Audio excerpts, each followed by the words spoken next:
Yeah, welcome back, students, to our Economics of Regulation course. Today there won't be any subtitles, as I just noticed, because the subtitle or Google generated German subtitles. So I think today is a lot of equations and a lot of formulas, so be sure that you get everything. I will just start with the stream right now, and as always, just interrupt me to ask questions in Webex, and I will make breaks after, I don't know, 10 minutes or so. Okay, just let's start with our stream.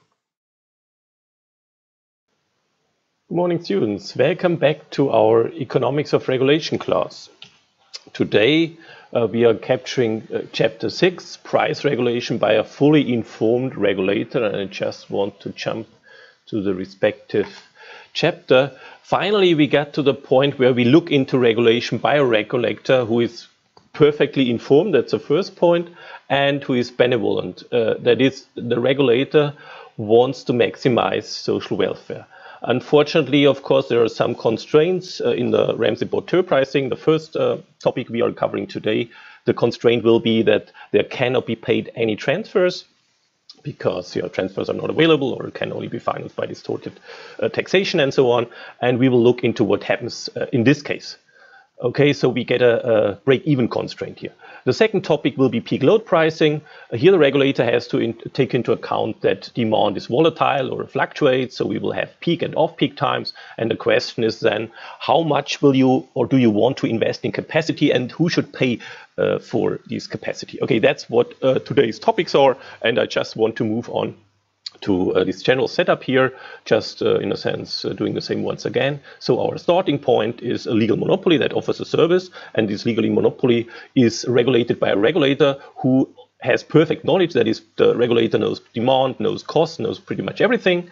So he's like God, benevolent, omniscient, and so on.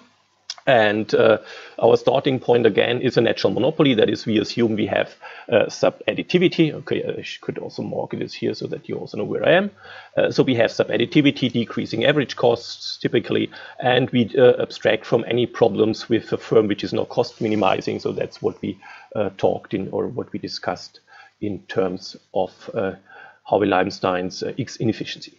The starting point is also that the first best is not possible, so no price equal marginal cost, because that would require transfers financed by some lump sum taxes.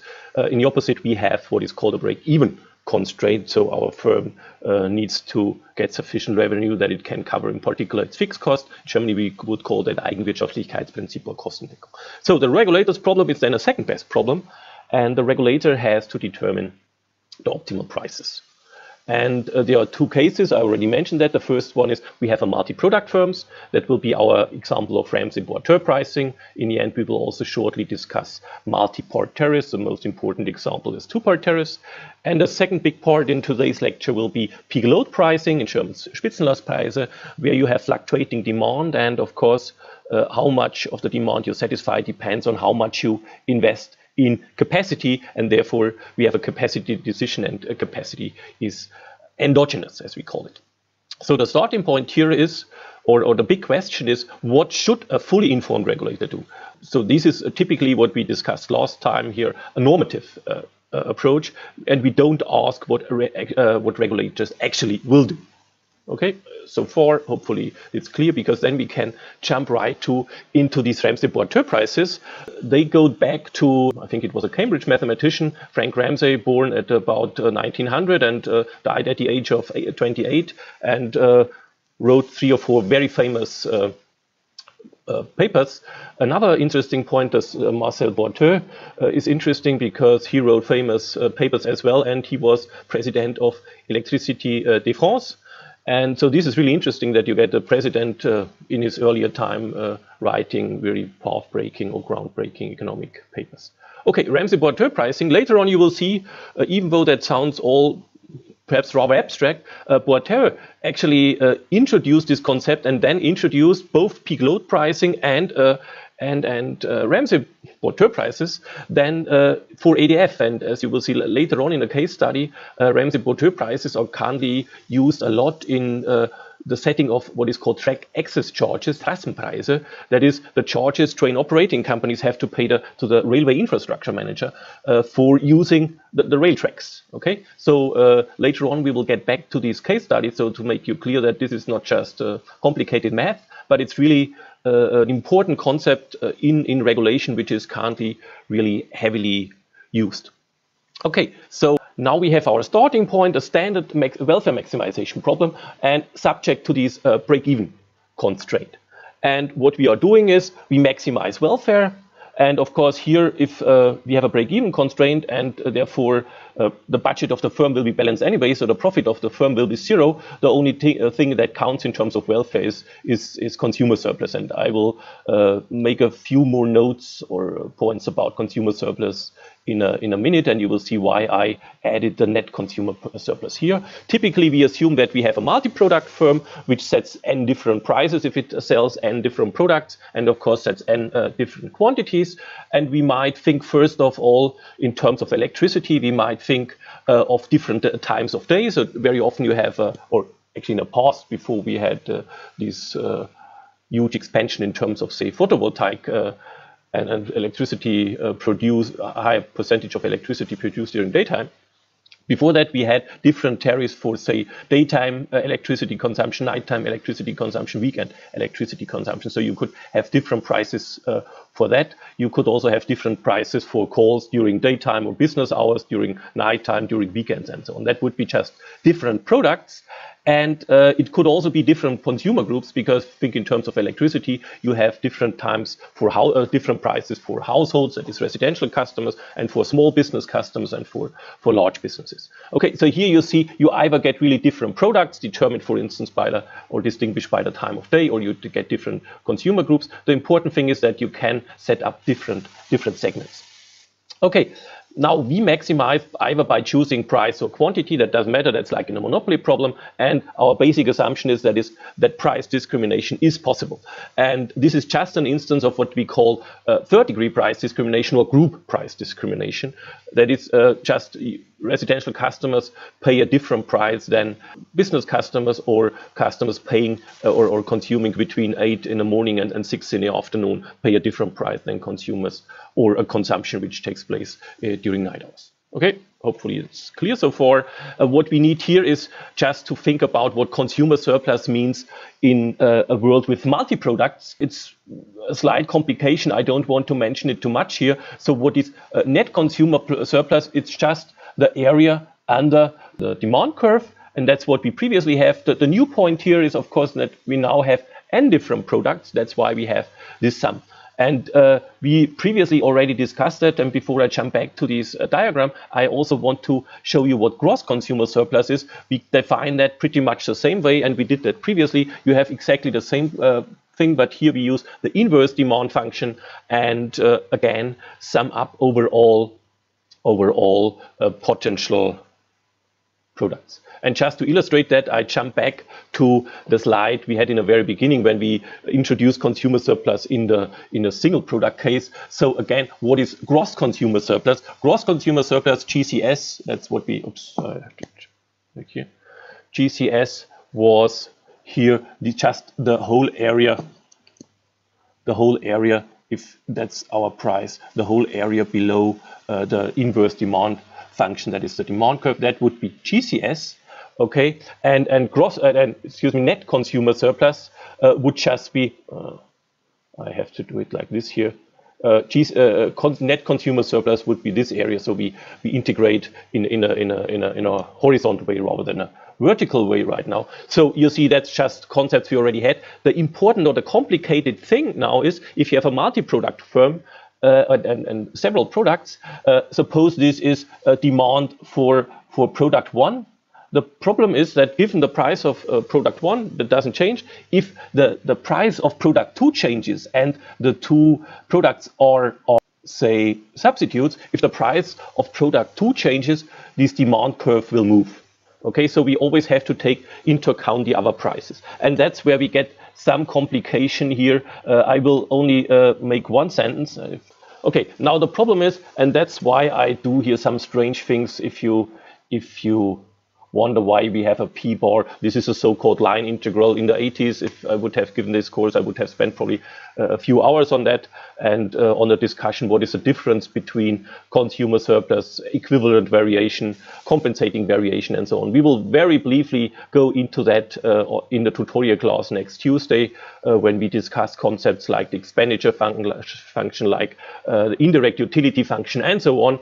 The most important point is here, what we assume typically is so-called quasi-linear utility functions, where we don't have any so-called income effects, and then it doesn't matter where we use consumer surplus, where we use equivalent variation and compensating variation. Okay, I will get back to that. So the point here is, and that should become even clearer later on, you have several different products, you have several different of these triangles, of these integrals. I just erase here, so many different integrals, and the problem is that the integral for one demand curve changes, then another price changes. So if you look at product I, the point is product I, this area changes if price 1 changes, for instance. And hopefully it's now clear what the consumer surplus are and what the gross consumer surplus are. Remember, the one thing, the gross consumer surplus also includes, in a sense, payments, the revenue or the expenditure of the firm. Okay. Okay, just a very small comment. This should all become much clearer in the tutorial class once you look at the next assignment, where you see here we just have such a utility function where you can all see that, okay? Where you can perform all these tasks, where you can first derive the linear demand functions, or actually first you do the inverse demand function, and then you also can calculate the consumer surplus or something like that. Okay, even though that's complicated, as you see here from these so-called line integrals, but actually the easier concept or the easier way to derive the utility here or the consumer surplus is just to develop the indirect or derive the indirect utility function. But that's what you will do in the next tutorial class anyway. And net consumer surplus is just this small triangle, as always. Now, we need one further key property of the consumer surplus, and that's the derivative with respect to price and quantity, respectively, and with respect to a certain product I, and what we see that this yields demand. So we get the price is even to the willingness to pay for these products. Now, what is the starting point here? How does your consumer surplus change if the price of a certain product increases by, say, €1 or 1 cent? And now the very nice thing, which is related to Roy's identity.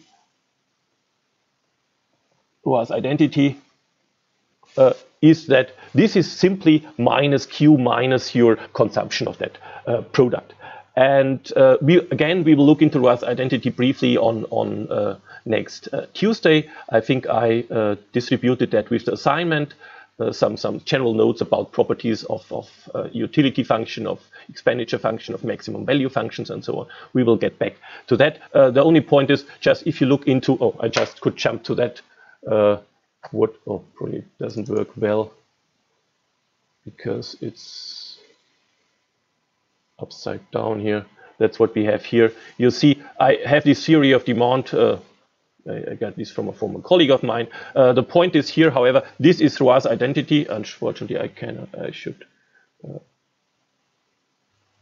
turn it. Here's what we have in terms of Roy's identity. I don't want to explain it right now, but the point is, we will get back to that. The only point is here is a minus missing. Okay, the minus should be somewhere here. And still missing in this here, okay? So at some time we should change it and just add the minus here, okay?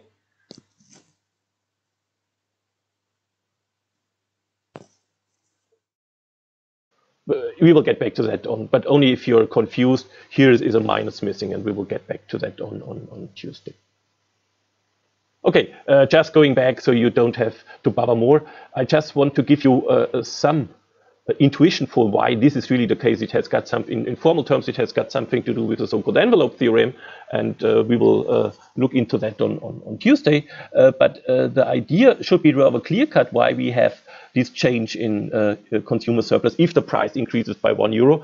Suppose you consume 10 units of a product which costs you, I should give an example. Suppose you pay for your phone calls and you make 100 minutes of phone calls each month, and the price of phone calls increases by 1 cent. What does this mean? What is at least what is your damage? And actually it tells you it's just this minus your quantity. It's minus 100 times this 1 cent, so it would be €1. Okay, and similar with respect to the gross consumer surplus. How does gross consumer surplus, if you get 1 unit more, actually it changes just like the price, which is nothing else than your willingness to pay. Again, I think it's easier to look into that with the help of our diagram. Oh, unfortunately, it's the same problem as just here.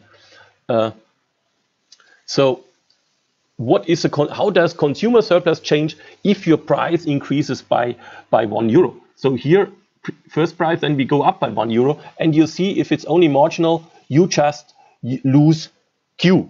Okay, this is just Q, your original consumption, and you lose exactly this 1 times Q. Okay, and of course that's why we get a negative, a minus always here, because consumer surplus goes down. Similar thing for if you look into how. So this was how this consumer surplus changes. You just get rid of these small, it's almost a rectangle. If gross consumer surplus changes because you get 1 unit more of Q, so here is what you see. I don't know whether you can see it. You see this extra unit actually gives you utility, which is nothing else than the willingness to pay you had initially, which is equal to this initial price. That's what you get. Okay, that's what we have. And hopefully this was clear so far. So I jump back and forth, but hopefully I will manage it. So that's what we have. In the slides I distributed to you, then there is 2 complicated slides where I try to prove that this is exactly the case here. The point is that these properties are rather straightforward and well established, and in particular they are rather intuitive. So if you increase the price of a product, your loss is just equal to the quantity of you consumed it, because you are already in an optimizing situation, so a slight change won't change your utility, apart from what is called here the direct effect, and similar with respect to gross consumer surplus.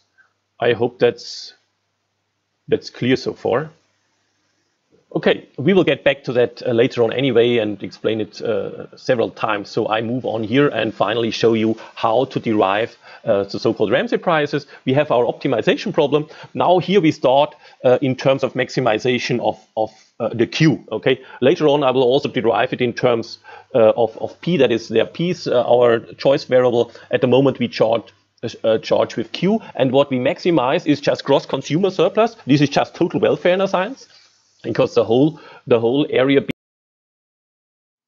I have make a break anyway. So hopefully that was clear with respect to all these kind of discussion of the consumer surplus. Okay, you will see that really very well in terms of the example we have here.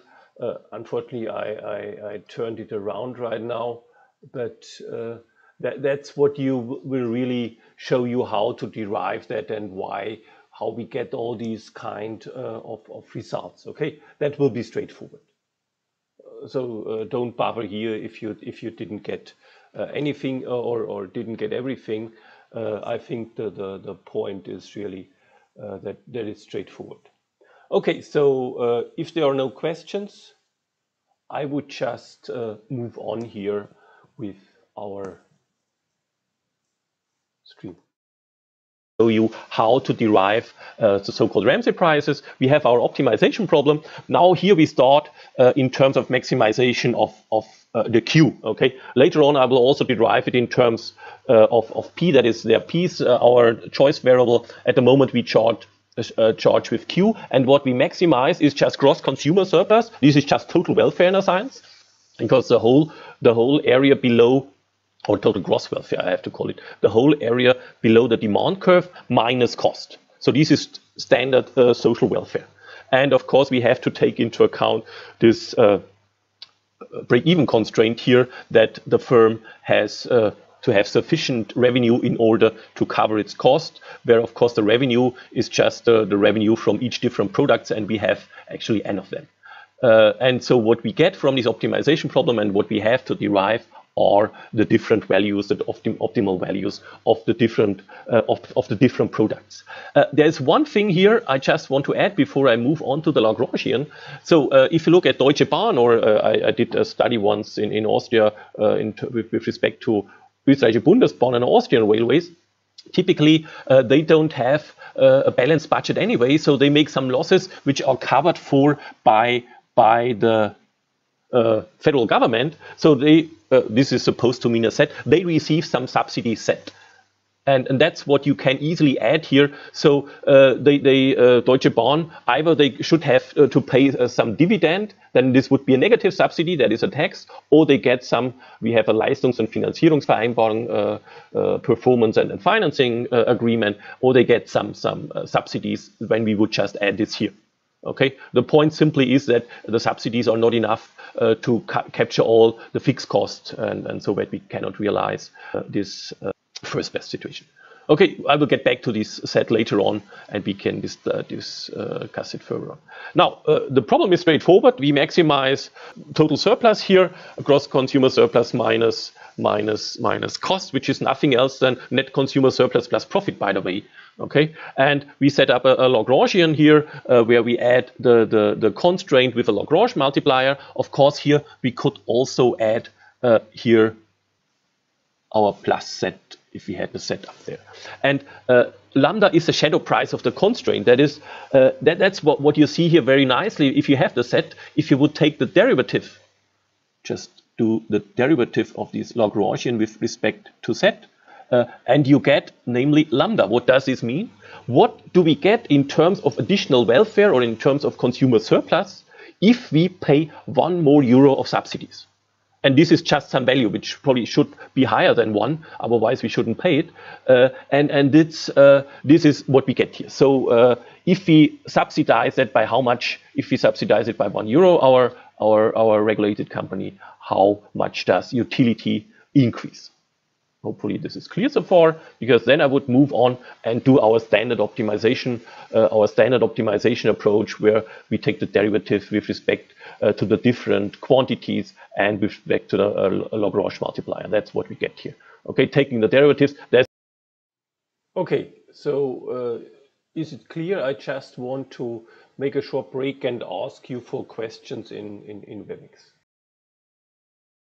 And with respect to the Lagrange multiplier. That's what we get here. Okay, taking the derivatives, this is what should be standard. Now you see that this looks a bit ugly.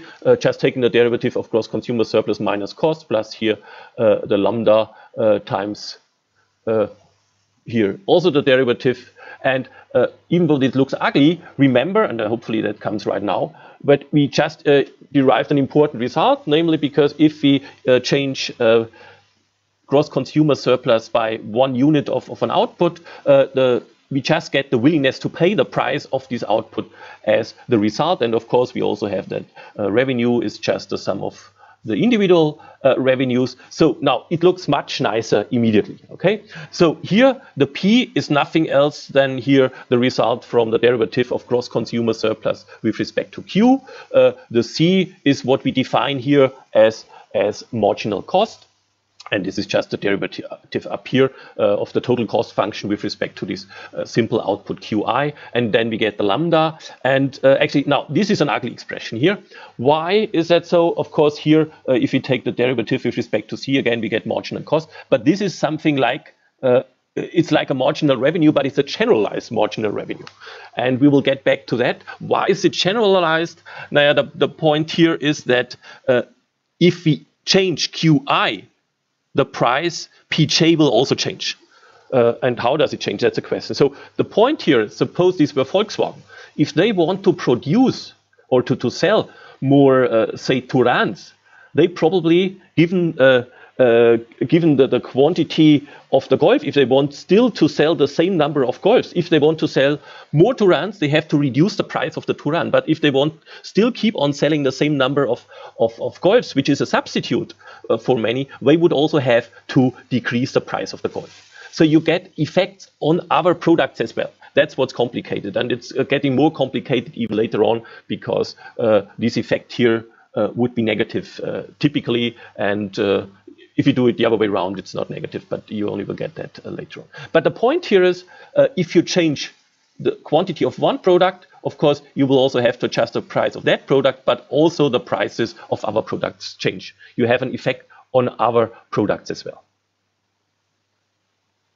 In the Wettbewerbspolitik, in the competition policy lecture in the intermediate course, this is like in a merger. In a merger, if BMW and Daimler merges, they have always to take into account if BMW wants to sell more cars, that has an effect on Daimler as well.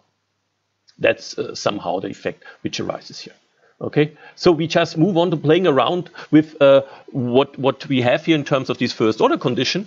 This is just the same first order condition I just reproduced it, and now I want to do something, so I just put this lambda thing here on the other side. First of all, I put this p here with a 1 plus lambda, so we get a 1 plus lambda, and put that then off the other side. That's so with the 1 plus lambda you get it here, and divide both sides by that, so you put it on the other side, divide by p, and then you see why you do that, because now it looks already much nicer, even though the sum is still not nice. And you might think that this looks very familiar because it looks like an elasticity. Unfortunately, it is not really one. It's only close. Okay, it's only an elasticity if you have I equal to j.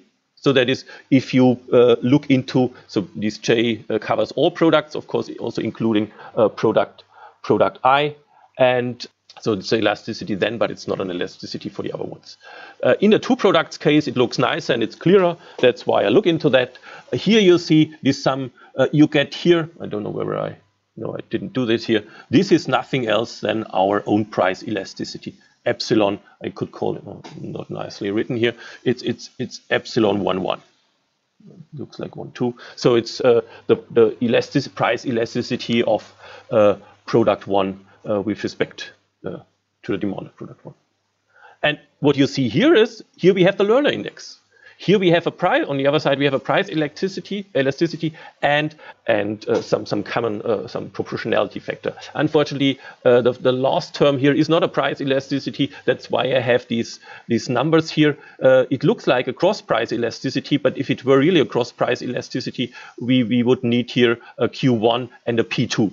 Okay, I will get back to that in a minute. I think we first look into a simpler case, namely independent demands. Independent demands. What does independent demands mean? Yeah, it simply means that Touran and Golf is unrelated in terms of our industries with independent demands. So if you think Deutsche Telekom offers both local calls and far distance calls. In former times, these you didn't have a flat rate and you had different prices for local calls and for distance calls. Okay, and so the point is, if for instance the price of local calls increased and far distance call stayed constant, you might perhaps have fewer local calls, but you hardly substitute to far distance calls. Okay, you don't call your parents more often who live farther away if it becomes more expensive to call your friends living with you in the same world, same city. Okay, so here you would say there is independent demands. However, if you say in terms of electricity prices, if you have different prices for daytime electricity and nighttime electricity, so if the price for daytime electricity increases, you might have an effect that some people start to run their washing machines during nighttime.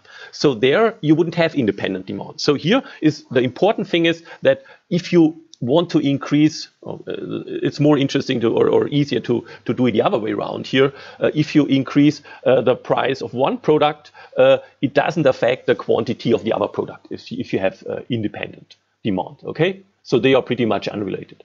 And if they are unrelated, that's what we are looking into here. And you are then in a very, very easy world. Of course, here, if you think in terms of our different consumer segments, if you increase the price of, say, residential customers, that will hardly affect the consumption of business customers, okay, if their price is unchanged.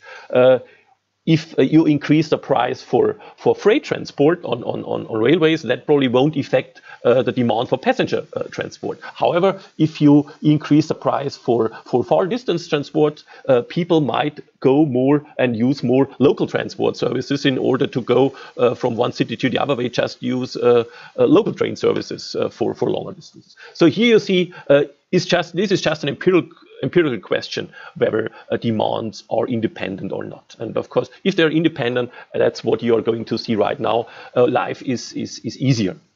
Now, why is life easier? Because here, if demands are independent, this expression here will be zero. Okay? There's no cross effect. Yeah, and if you have that, it looks perfect, because then we get the famous inverse elasticity rules you just saw. And again, it's easier here. This is nothing else than, actually, it is not the demand elasticity. It's 1 over the demand elasticity, because the demand elasticity always has price in the denominator. And that's what you have here, okay? And I think on the next slide, I just have the explanation. That's why I move on here. This is the famous inverse elasticity rules. This is the one you always also have for the unregulated monopolist, even though the level is different, because you see here is something which is smaller than 1 lambda over 1 plus lambda is certainly smaller than 1. So you get a lower markup. However, you get the same structure. So the point, what does inverse elasticity mean? If elasticity is low, the markup will be high. If elasticity is high, the markup will be low. Okay, so people who have an elastic demand will pay little. People who have, or consumer groups who have inelastic demand, will pay a lot, and we will get back to that later as well. Okay, and that's what I told you already. The price-cost margin, which is nothing else than a Lerner index, is proportional to the inverse elasticity of demand. And what Boiteux called that is that markups according to what the market can bear. And so the point is here, if you have high elasticity, you can bear much, you have to leave this market. If prices increase, if you have a low elasticity, you will be able to bear more. And finally, okay, so these super elasticities, I will get back to that. Just a final point with respect to the lambda. Remember, lambda is, in a sense, the shadow price of the constraint. Of course, these constraints, so how much losses can you make? For instance, remember, if the important point was that we have economies of scale and natural monopoly here. If you have no fixed cost, you don't have a natural monopoly, and therefore the lambda would be 0, okay? And if lambda is 0, you see price would be equal to marginal cost. On the other hand, remember, if fixed costs are very high, we had this example where fixed cost, or where the monopoly profit was 2,499 or something like that, and if fixed costs were equal to that, a monopolist could just break even. Okay, and if fixed costs are very high, actually, lambda approaches infinity, and infinity divided by infinity is actually 1 here in this case, and you would just end up with the monopoly solution. Yeah, when products are not independent, it gets ugly, because you get these so-called super elasticities. Okay, before it gets ugly, I want to make another short break and ask for questions in Webex. Okay, we move on. Let's just see. Yeah, when products are not independent, it gets ugly, because you get these so-called super elasticities, which, as I noted yesterday night when I went through it, are even more complicated than I thought originally. Okay, so we have then what we have here. We might just rearrange that to get a real cross price elasticity. However, this is not a real cross price elasticity. The point here is it's a difference whether you derive them from the inverse demand function, from the demand curve, or whether you derive them from the demand function itself. Okay, so you get a different result. We will look into that on Tuesday, and I just jump here to assignment 4. We can briefly look into that, or we can further discuss what that means once we look into this so-called linear quadratic utility function where we can derive these elasticities in 2 ways, first based on the inverse demand function and then on the demand function. And then you will see why I got these problems. The point is what you will see later on, and in terms of our problem sets, we mostly just abstract from these cases where we have interdependent demands because they are really hard to calculate and it takes so long. Okay, so the point is here, if you have these super elasticities, that's how I put it here. I will discuss in more detail why these are pseudo elasticities. Because you take the derivative first with, you take the derivative of the demand curve rather than the demand function with respect to Q1, rather than just the opposite. And what you get here is this, and Short-Tirol and Jean-Jacques Lafont in their books Competition in Telecommunications interpreted that in a way which is not so clear. So the important point is here that in this situation I already told you that this sign of this thing here, sign is negative. Okay, what does this mean? And that's the conclusion you or Tirol and Lafont draw, is that of course if that's negative, here we get then something positive, and it's negative if it's substitute. Okay, that's the important point. Sign negative if substitute. So I have trouble to write that down here. If substitutes, that's my Golf and Turan example, then it's negative, and then what you get is if you take that into account, you get a higher markup. Okay. And as this is so ugly, I just presented some numerical results here, where I pretty much just use the linear quadratic utility function we will discuss in more detail on Tuesday. Here is an important parameter, which is S, which is just a substitution parameter. If S is 0, these are independent products. If S is positive, or if S is 1, this would be homogeneous products. If it's 0.7, it's just substitute. If it's negative, it's complements. Okay, and what you see with independent products, you get something, marginal cost is 0 here, and so you get some markup in order to cover the fixed cost here. And here you get even the lambda, which has a quite small value here. And you see you get a certain different prices here. You get 2 different demands. Basically, the one has a higher vertical intercept than the other. So this A1 would be the more elastic demand, or demand for product 1 would be the more elastic demand, and what you see is it has a lower price. And here, if you have substitutes and you get exactly the result we just discussed, is that here markups are higher. Unfortunately, the point is, if you have this kind of approach, the Bowley approach with the linear quadratic utility, also quantities change. And of course, if you have a lower quantity, you have to have a higher markup in order to cover the fixed cost. If you have complements, you have much higher demand, and therefore you have also lower markups, and that somehow is then in line with what I interpreted here, because you shouldn't rely on a simple example, on only one example. I would say I drew up a second one now with a Shubik-Levitan, which utility, and this looks very similar. Apart from that, quantities stay the same. That's what you see better here. You see total quantity is almost the same over all mu's. Now, previously, our parameter which accounted for the substitution was the S. Now it's the mu. For me, mu approaching infinity, this will be homogeneous products. For mu being 0 here, it will be independent products. And for mu in the negative territory, it will be complements. Perhaps probably next year I add the Shubik-Levitan example also to the assignment, so that you can derive the properties of that as well. But for the moment, I don't have them. And what I do here is, however, I show you how the prices look like here. And you see, this would be the uniform price. So if both consumer groups pay the same price, and what you see is something like the opposite of what we just had. Again, our marginal cost is 0. But what you see here is for complements, you have a higher markup than for substitutes.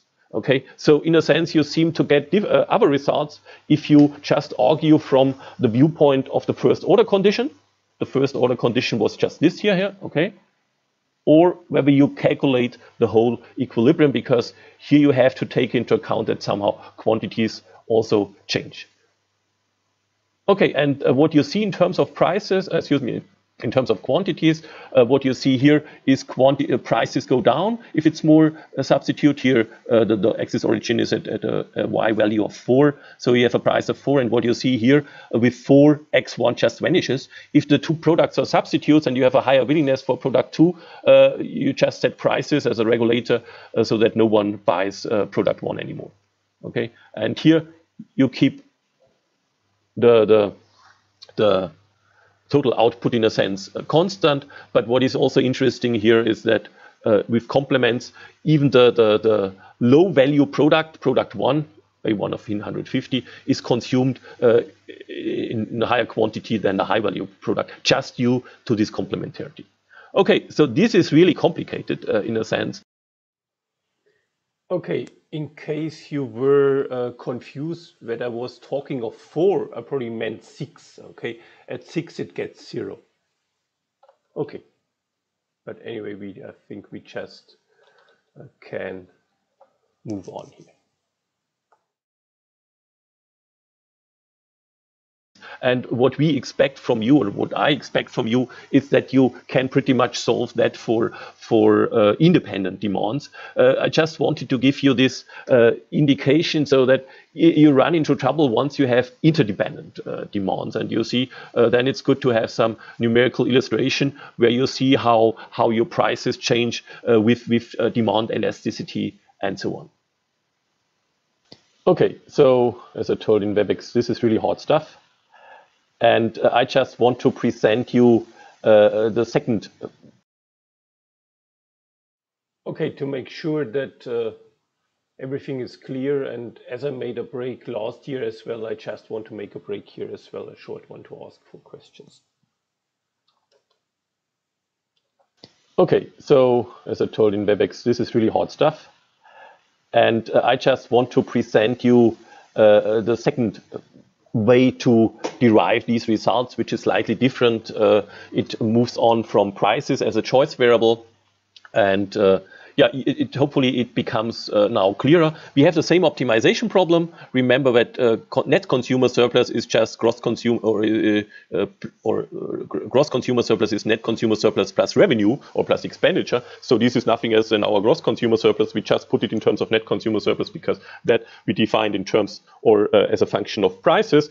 And here we have then nothing else than total surplus because net consumer surplus plus profit. Okay, again we have our break-even constraint, and we take the derivatives now with respect to P in order to get the different prices. We get very similar conditions. Remember that the derivative of the consumer surplus with respect to price I is nothing else than minus QI. Okay, and here the 1 plus lambda is just from the fact that you have revenue minus cost, that is a profit here in the objective function as well as in the constraint which you add by the lambda. That's why you get the 1 plus lambda. And if you take a derivative of the revenue with respect to P, revenue is nothing else than sum QI PI, where QI is a function of all the P's, and if we take the derivative dP, we get dr Q. You get all the Q's. That's why you get here this sum here, but just general dQi, dQj, dPi. That would be only a single one. Okay, and you sum that up, and dr dQ is another complicated guy because the RDQ gives you first here, dr, you get it's even more complicated because here it's a product rule plus, that's why it's so complicated. Here this was the derivative with respect to the first argument, and then we also need the derivative with respect to the second argument, which is just P, which just would leave you with QI in this case. Okay, and now it's probably confused, but that's how we get that. Again, same thing, and dr dq, if you take dr dq, J is nothing else than Pj. Okay, that's what you get here. That's how you come up with this result. So you just should do it in a silent moment at home, and then you will see that this is really just what you get. Again, of course, this is now not marginal revenue, because marginal revenue is defined as the derivative with respect to quantity of the revenue function. Now it's just the derivative with respect to prices, and you get all this. Okay, and what we are doing here, and that's the complicated thing, you always have to have an idea how to rearrange that in order to get a sensible result. And I rearranged it here to get this. And you see again, you have this P minus C here somewhere, and you get the elasticities. And in your slides, you don't have this previous slide here. And we move on in a minute with the case where we have linear demand, because it's much easier then. But yesterday, just before midnight, as I encountered this problem, this is cross elasticity, so that and I just set that up here. If for the two goods case, I don't want to go through it because it's even more confusing, but here you get the super elasticities. That is, you have this elasticity, the own price elasticity, and all these cross price elasticity. I didn't give you the definition here, but this epsilon 2, 1 would simply be the derivative would simply be this here. Okay, the elasticity of product 2 with respect to price 1. And just to show you that this is something also, if you're interested in that, Jean-Jacques Lafont and Jean Tirole derive in their book Theory of Incentives in Procurement and Regulation. The point is here again, now you really get cross-price elasticities, which are standard. That is, cross-price elasticities where if you have substitutes, the cross-price elasticity is positive. Why does it matter? Okay, if the price of the substitute goes up, your demand for the product will go up. Okay, if the price of an Audi increases, the price for the demand for BMWs will increase. Okay, I leave it at this here. I never will ask you about that again, and just that. Okay, just a brief comment. So you saw that on the one slide earlier, I tried to with his notes to derive this derivative. Okay, and here on this previous slide, or actually I could show it like here on this slide, you just see very nicely how we get this these derivatives. Okay, that's what I did on this previous slide here, where I scribbled around here and derived this. Just on this slide, you can see for the two goods case very nicely how you come up with these derivatives, okay, and apply product rule and whatever you do. Okay, so that hopefully is clear then. But it gets much easier with this application, or once we use a linear demand function. You see that can be done. Okay, but I just jump back to our function here. So it's too quick again, of course. So our starting point was this first order condition. Okay, this first order condition is nothing else than this final condition here. Okay, that's what we are doing right now, and what we are doing right now is just assuming that we get independent demands and linear demands. So all cross effect where you have a Qj and a Pi, and J is not equal to I, they just vanish. Okay, then really life gets much cheaper, and as you will see in the tutorial class, it gets much cheaper than once you. So life doesn't get cheaper, but easier. Okay, again, I don't know, some slip. Assume something like this here. Okay, and if you substitute that, here's nothing else, the B is nothing else than just the derivative of the demand function with respect to the price here. This would be minus B, and we get lost of some, or we lose some minus here, but that's exactly what we get here. Okay, and now we play around with this situation, and here we just put the lambda on the other side, do something minus QMC, which is just the quantity with price equal marginal cost. And here's just what you see here. Here we just substituted, this is exactly the same as this here. So this is QIMC, because if you substitute here for the price marginal cost, you get exactly this here. Okay, so we just added a minus QIMC on both sides. Why did we do that? Yeah, because we can then put it slightly different and make some further arguments here. So here we just put it apart here. That's here the C and the P is substituted. You just go through that. And if you use then what we derived up where these inverse oh, I need that a minute later. Here I just divided both sides by Qi, expanded here with these colored parameters, and you see you get P minus C here, and you get some other parameters, and for P minus C you can substitute this guy here, okay, and what you get is this here. And you might wonder why we are doing this strange stuff, but here's actually a nice result, because this is nothing else than the percentage change or the percentage deviation from first best. Okay, and what we see is that this percentage deviation from first best is actually just this value here. Okay, you should just check whether this is really true. You can do it, and what you really get is the percentage change is the same for all products. We will see that later on, and we can discuss that how fair is such an allocation. Okay, so if you think in terms of freight train services and of passenger rail services, no one or no service reaches its first best level, but both services deviate from the first best level at the same percentage. Okay, so that's what we have here. I think I give you another illustration in a minute. Hopefully it gets clearer. Here just some general remark on how realistic that is. Of course, here what you see, our regulator knows both the demand and the costs. Okay, that's complicated. In the real world or in the real cases we are in, it's often the case that of course, these prices and are suggested by the infrastructure managers, and of course, underlying is some cost estimate, and there's always asymmetric information, but somehow we assume that they can solve this. And the other point is that a nice result, these Ramsey prices? Now the problem is, and that's what I'm going to illustrate in 2 slides, the distributional effects. Necessities and consumers who cannot switch typically have low elasticity.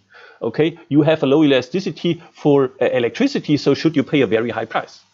And is that fair? Okay, just to illustrate that here in this example, we have some average cost curve, and which is above this one, the both individual demands, but if we aggregate them, it's below. So we get cost coverage, and we have 2 different demands.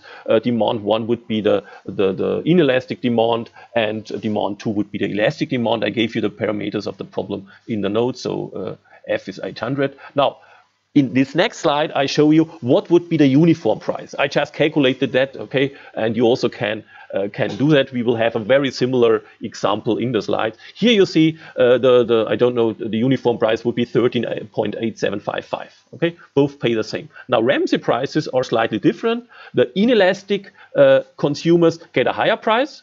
This would be this here. They would have to pay a price of 20, and the elastic consumers, I don't know, it's 16 or something like that. The elastic consumers have to, if it's 40, it's probably, no, it's 10. Okay, but what you see here is that you have 2 different prices now, and the price decreases for the elastic consumers and increases for the inelastic ones. Why are we doing that? And that's what you get here, because we increase efficiency. You see, of course, the inelastic consumers, there is some loss in gross consumer surplus. This would be the red area. Of course, costs stay the same here, marginal cost of 0, and fixed costs stay the same. But the green area, which is the gain for the low, for the consumers with elastic demand, is larger than the loss here, and that's our efficiency change. Actually, what you see, this efficiency change is really small, because consumer surplus with, and therefore welfare with uniform pricing is 2,379.67, and with Ramsey prices is 2,400. It's just a 1% increase in welfare. Okay, but it's an increase in welfare. However, that's what you see in the next slide. This is now the distributional effects, exactly the same as previously, but here you see how for consumers 1, gross consumers or consumer surplus goes down. They previously paid this average price of 13, and now they pay a price of 20. So you see there's quite some redistribution going on. These inelastic consumers lose quite something. Okay, the elastic consumers gain quite something. And the question is, as a politician or as a regulator, do you want to get this trouble? Because certainly, I don't know how much the group 2 will really support you, but the group 1 will be annoyed. Okay, that's what you see, and we can discuss that later on as well in the tutorial class. Okay, now that's what it is about nonlinear, about the Ramsey prices. And only very briefly, I want to illustrate 2 or 3 other ways to set prices in such a world. I don't go into non-linear prices. Linear prices just means you say you pay the same price per unit. Non-linear prices, and the most important example is 2-part tariffs, just consider of 2 parts, namely something like a fixed fee to cover a fixed cost, for instance, or a monthly fee you pay for your smartphone contract or for your telecom for your telephone contract, and you have them some per minute, another per unit fee, might be per minutes, might be per gigabyte, and so on. Okay, and I do that at some length in the IO course, so I don't want to deal any further here. The only point I want to mention is with these nonlinear prices, with these 2-part tariffs, you might even get first best if you have identical consumers, because you could charge fixed fee at the level of the fixed cost and then charge a price per unit fee for the variable cost, for the per unit usage. Okay, and again, the basic structure is similar to what a profit maximizing monopolists would do. 2 other things which are, I think, rather interesting in current times. This is block pricing. What is block pricing? Now, here you charge different prices for the different units. This would be something like social tariffs here. Suppose you get the first 3,500 kilowatt hours cheap, because everyone knows everyone needs that, and this is something like a social tariff. If you have more, you're one of these rich heavy users, and if you use even more, you pay much more. That would be in a sense this increasing block pricing, some kind of social tariff. Okay, the welfare properties not so clear at the moment, but at least this is some way or some kind of pricing we see in many countries, in particular in terms of water prices, where you get the base or the base consumption or the necessary consumption of water for a low price. The other thing is declining block prices, which you see here in the right panel, and this is something like just way to price discriminate. As you see, you try to be close to the demand curve, and that's what you also should have. Just to give you an example of the decreasing block pricing, that's exactly what we have with our EEG, with our renewable energy law. You have to pay 100% of this renewable energy surcharge for your first gigawatt hour. Okay, you have to be a really large company, but then if you consume more, you only pay 15% of the next, and then it's even further capped. Okay, take a look. Okay, so what you really have in terms of EEG is that very large companies which use electricity heavily, so you have the intensity of electricity usage here, they pay less per kilowatt hour than smaller users. You have exactly this decreasing block pricing. Okay, again, you see it's politically highly disputed whether this is fair. Okay, so I want to jump now not to this excess charge. I will, but move on to the peak load pricing, because we have these because we have these holiday on next Thursday, so I have to make sure that as we have 2 times the tutorial class, that we cover already the peak load pricing part. I will make a short break here, and then we can briefly discuss that on Webex and then move on. Okay. Okay, brief discussion on Webex. Okay, we move on. Getting back to peak load pricing. Peak load pricing in German means Spitzenlastpreise, and this is a problem you have if demand for some products peak at some particular times, like rush hour traffic. If you want to go to Frankfurt either by train or by car on a workday morning, and it's not a corona crisis, you see that there is really rush hour traffic both in trains and in cars. this is a real American example, electricity in late summer afternoons, because there you have all these air conditions running at maximum capacity. In Germany, we have the peak demand in dark and cold January days. And so we have to account for, or we have to make sure that we have sufficient generation capacity here. Ski resorts are typically booked out on weekends or overcrowded. The important point here, and the point why we run into trouble, the good cannot be stored. So you cannot store the electricity you produced via photovoltaic in the summer to the winter time. Okay, at least until now we don't have any significant storage capacity, and therefore you need a capacity investment to meet these peak demands, and that's what we are going to look into right now. So the capacity needs to be built up to meet peak demand, and what does that mean? You waste capacity, you have surplus capacity when demand is low. You have idle generation power plants during summertime in Germany, okay? Or Pentecost will be soon. We will have negative electricity prices because we produce too much energy. And now the problem is, how do you decide how much capacity to build? And so what you have to cover, of course, are the costs of investing in capacity, and this is what is called long-run marginal cost. Okay, so the long-run marginal cost of increasing supply to meet an increment in peak demand, and that's what you need in order to build and operate this additional capacity.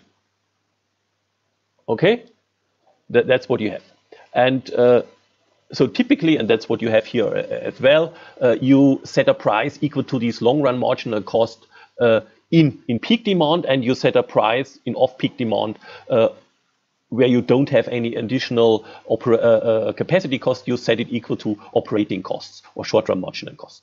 Okay, that's what you often do, and we will see under what circumstances this simple rule holds. So in off-peak demand, you typically have only the additional operating costs, no capacity costs. In peak demand, if you want to expand or if you want to serve more customers, you have to make an investment in capacity. And so what typically you get is high prices during a peak and low prices off peak, at least if you have this kind of pricing structure. Okay, and actually, again, I already mentioned Ramsey-Boiteux, and he really had a famous another research paper I think in the end of 1940s, where he derived these peak pricing, and furthermore on it was introduced by Electricité de France. Okay, now here just the case for a monopolist, and we will have such a situation or such a question or a problem in assignment 5. Here you see the monopolist who has a capacity constraint. That's you see by this marginal cost curve, which is early on rather flat and then almost gets vertical. That is, capacity constraints are binding here. If you have high demand like this here, and you will set price equal marginal revenue, you will set marginal revenue equal to marginal cost, of course, and therefore get the price, which is a high price. And during off-peak times, where your capacity is hardly used, you get much lower prices. Okay, that's what you get. Again, you see the different prices here. Now, what we are doing here, and that's what I'm going to present you, is just a formal analysis where we derive the social optimum. Again, our regulator wants to maximize social welfare, and we assume here for simplicity that there are no economies of scale, no natural monopoly. If we had if we have some important fixed cost, this would just add a Ramsey-Boiteux term, and it would just make everything much more complicated. But apart from that, the same kind of argument would hold as we had previously. Okay, now, therefore, it's no break-even constraint, because you can simply set price equal marginal cost and still you don't make any profits here. And what we assume here is, and it's about the standard assumption, the demand for electricity during daytime, QD, is just a function of the price during daytime. And the demand for electricity during nighttime is just a function of the price during nighttime. And now this is an important assumption here. Given the same price, demand during daytime is always higher than during nighttime. So that's where we define peak hours and off-peak hours.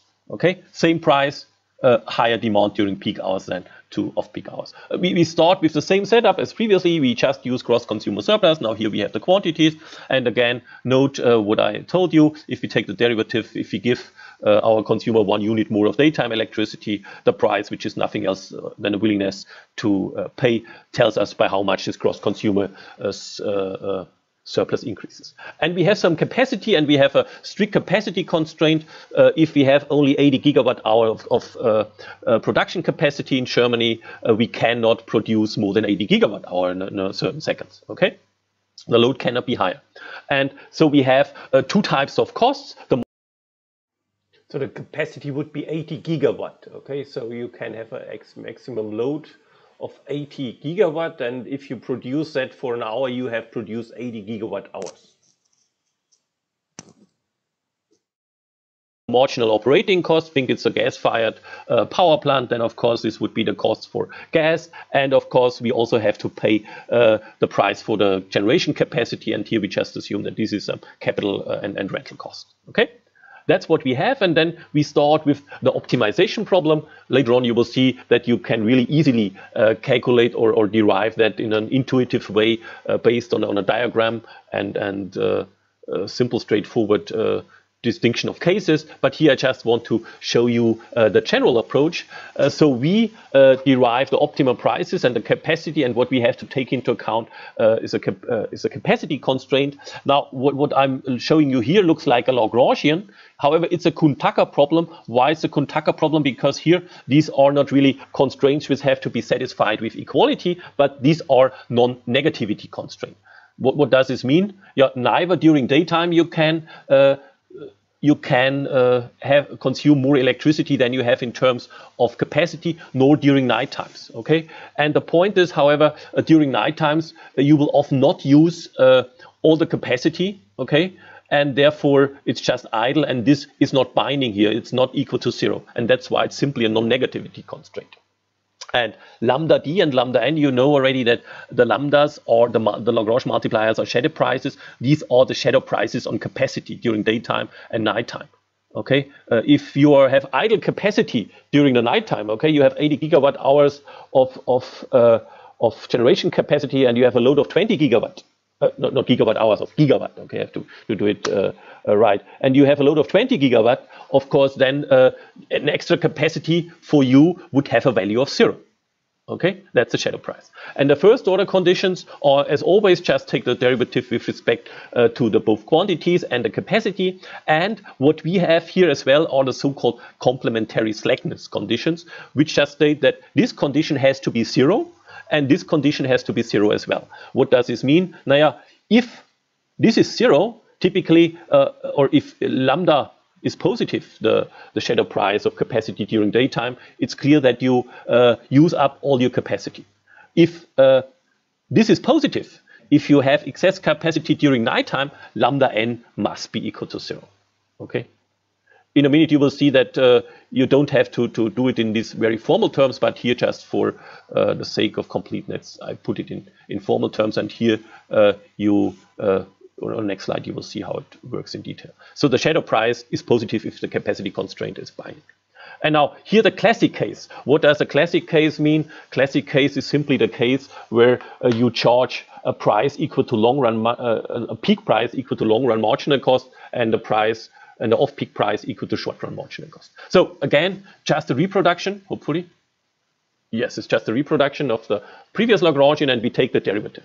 First, the derivative with respect to QD, and you see taking the derivative of the gross consumer surplus with respect to Q is just the respective price. That's why it's so easy. Taking the derivative of variable production with respect to Q production cost is just CE, and here you get the lambda d from this constraint here. Okay, and the second condition is completely analogous. Again, you get the Pn minus CE minus lambda n.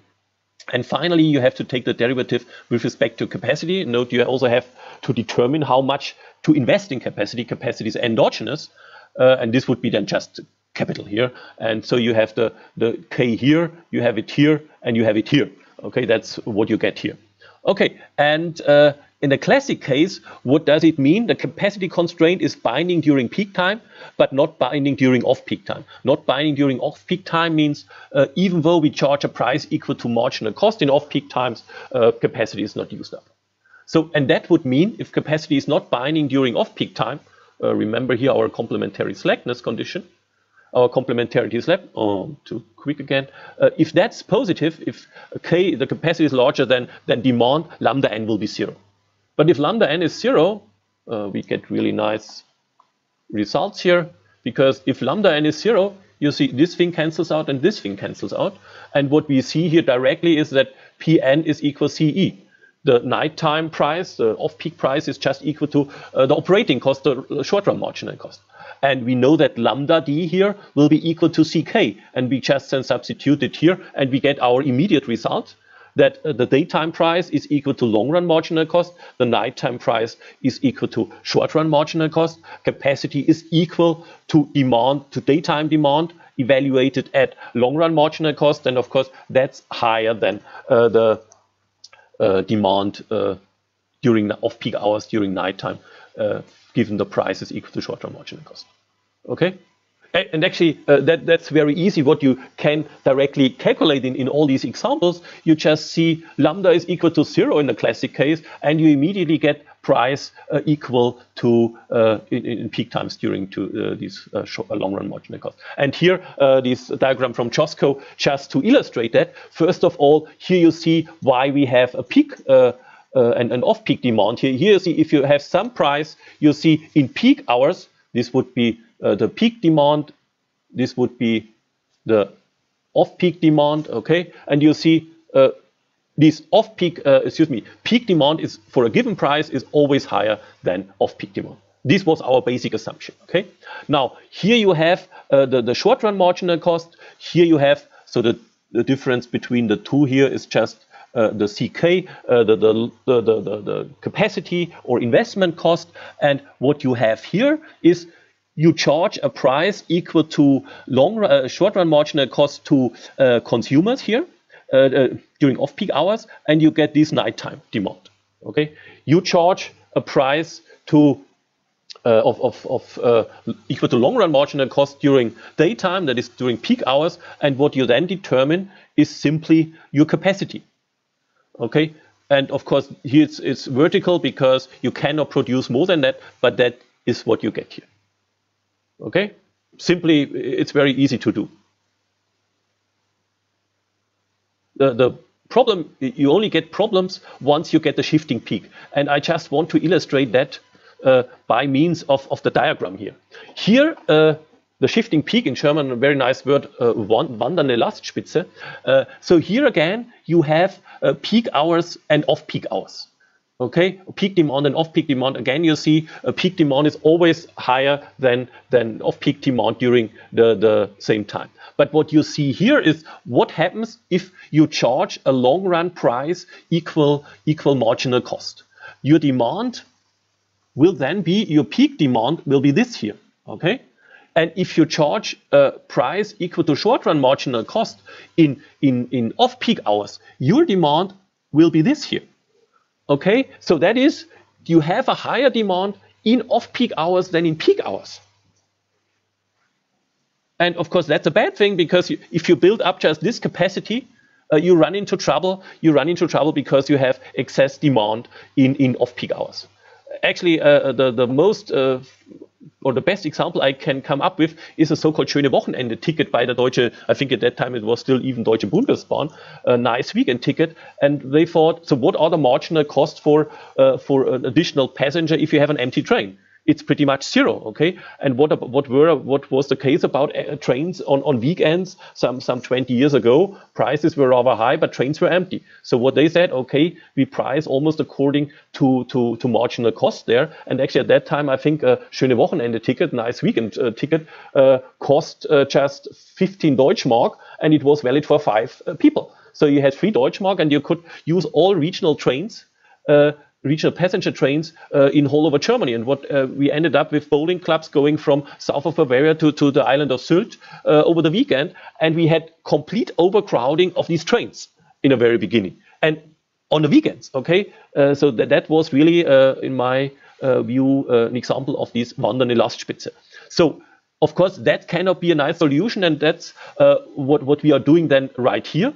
What happens if the situation is different? The capacity constraint is binding always. Okay, that's what you just saw. The capacity constraint is binding. We cannot just simply set short-run marginal cost equal to off-peak price and long-run marginal cost equal to peak price. And if that applies, of course, we will have the situation I just illustrated. Okay, given we have the long-run marginal cost as price for daytime, the demand is lower than given we have a short-run marginal cost price, demand is during nighttime. And therefore, we will have the situation that QD, that both demand always is equal to capacity. That's what we have to guarantee.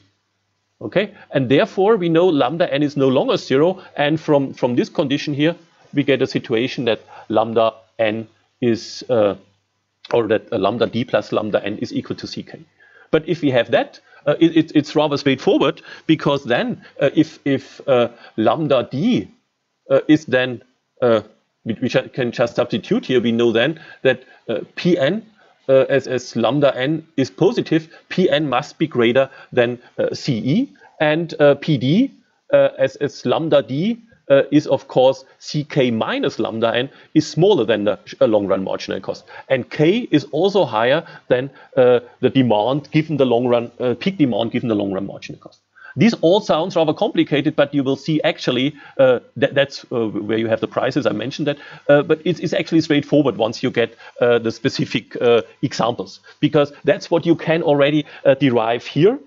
Here, what is, I just erase that part again here. So what will be the price? So what you see here with the two demand functions, actually we just could say, is that an optimal capacity? Then the willingness to pay above variable cost would be this here, and we would have of the off-peak demand, and they would actually pay alone already all the cost. Okay, so the point is here we are looking for a situation where, and this is exactly what is depicted here, where off-peak demand pays a little bit of the capacity cost, and the rest is paid by peak demand, and actually this small part would be equal to that small part.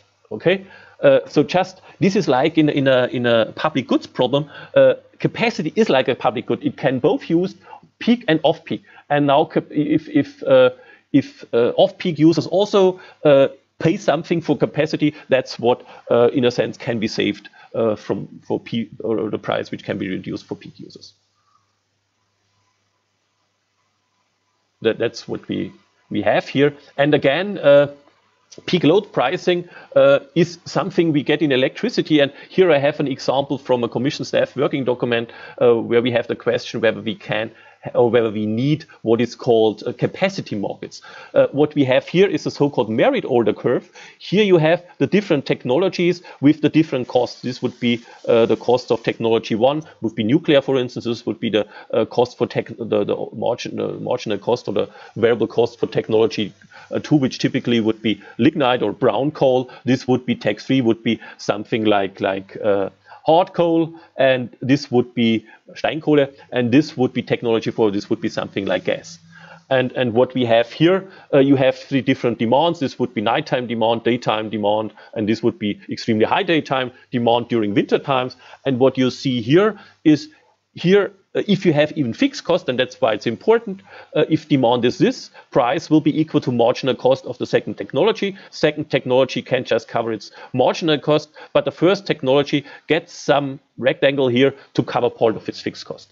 During daytime, both technologies cover some of the fixed cost, okay? And during nighttime, we even get scarcity prices, namely prices which are higher than marginal cost, because we have capacity restraints, and we have to have such high prices that demand is pushed back to capacity, and we get some.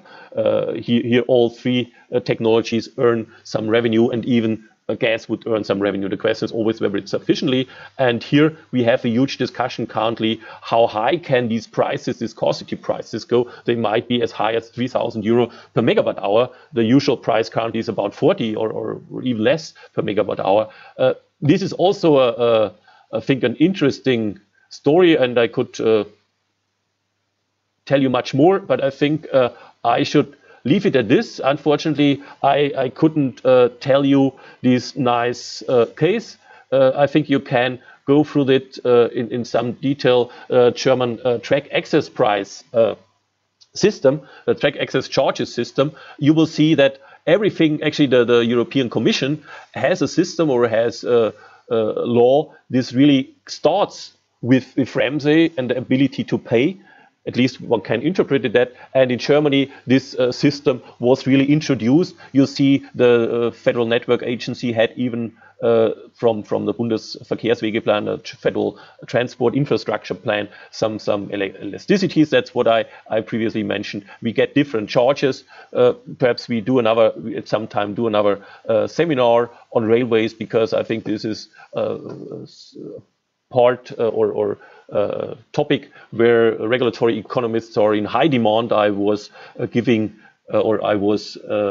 acting as an expert appointed by the Austrian regulator Schienenkontroll in order to check whether the Austrian infrastructure manager ÖBB Infrastruktur got their track access charges right. There were some problems there. Anyway, a very interesting topic. However, I think I have to leave it at this and have to move on next week with, in 2 weeks. We only will meet again in 2 weeks. So what I say here is just thank you for being with me, and it was tough content, so we will move on discussing that in more detail in the tutorial class, and hopefully it gets clearer once we introduce these examples, in particular once we restrict ourselves to independent demand in the Ramsey prices. But anyway, so thank you for your attention, and see you on Webex a little bit, and after, apart from that, meet you again in 2 weeks. Goodbye. Okay, one final comment. As always, I made some little errors. If you go to this slide, I think I referred to that in the last part as nighttime demand. Of course, that's our daytime, very extremely high demand where we get this scarcity pricing. Okay, but that's about it. This year, same thing as previous year. We will have a holiday next week, so we will only meet for the lecture in 2 weeks, but you will have twice the tutorial class. But as you see, we covered a sufficient ground, so no problem. As always, thanks, and see you in Webex. Bye.